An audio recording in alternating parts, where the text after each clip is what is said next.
Lagay siguro natin yung kapatid ko. May nakita kasi ako sa Maidi niya naman yung mga bago siya pang kuko. Day off naman niya, so tara pasok tayo sa bahay niya. Oo, ayan na nga. Sabi niya pang sarili lang niya yan. Kasi mahilig talaga siya sa kuko ever since nung dalaga pa siya. Baka niya yan dala na ba? Charot. So ayan nga, nakikita niya naman, di ba? Ang dami ng kaartihan. Maarti talaga yan. Kitang-kita ko kasi sa Maidi niya yan. So syempre sabi ko, titignan ko lang. Tapos may pagganyan pa. O, di ba? Akala mo magbibusiness eh. Yun naman niya magbibusiness. O, may ganun pa. May OCD yung kapatid ko, pero guguluhin ko siya ngayon. Ngayon lang naman. Pag ganito pa, ito pa, ayan. Ewan ko ano ba yan? Saan ba yan? Wala kasi akong alam. Kung may pag-glitters pa. Ang dami ng design. O, di ba? Saan pa pa? O, pak. O, abo, yan ang pinaka-nagsuo ko design. Balik natin baka magalit. O, pero syempre bago kami mag-umpisa, bibili muna kami pagkain. Syempre mahirap na, di ba? Habang nagre-ready siya, natambay muna ako sa kwarto niya. Yan ang aking anak. Wala nga pala dyan na. Tanong mo kumisa nga kami, hindi ko alam na kung saan umiilaw pala yan dahil bubunga ako.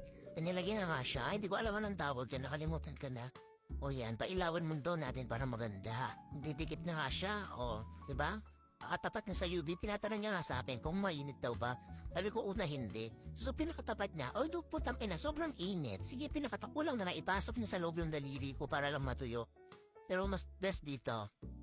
Kasi hindi masyado masakit. O yan, sige, sa kabila naman, wala nagbibigay sa amin eh. So, pag hinahapagpurin mo ng konti, tapos ayan na nga, may pa-brush-brush pang ganyan. Ang galing tayo mga agyo. O, punasan mo dahil, sige go. Dapat nga, wait, ang hinalagay namin eh, kaso dahil gusto ko ang shocking. O, go for the shocking. Sorry naman sa aking kamay, parang baboy. Alright, oink oink. Dahil ayoko ng glossy, mas gusto ko yung matte, nilagay niya ng pang-pamat. At ayun na nga, dahil po practice siya, pagpasensyahan niya na hindi pa siya ganun kagaling, first timer pa lang siya. Pero mahilig talaga siya sa kuko. Ayun na nga, pakita ko na sa inyo yung finished product. Sorry sa aking kamay, pang carburetor talaga yan. O, pero nagustuhan ko So shocking siya, syempre ba na ako first time. Pero nabibidyo sa akin, so ako na mag-adjust. Paksan ka pa dyan. O ano pa, hinihintay niyo. O gusto niyo pa practicean? Go for the girl. Eh na nga, ba na ako eh. Kasi first time ko talaga yan guys. O, diba? O, thank you very much. I love you sis. Sa susunod na po practice.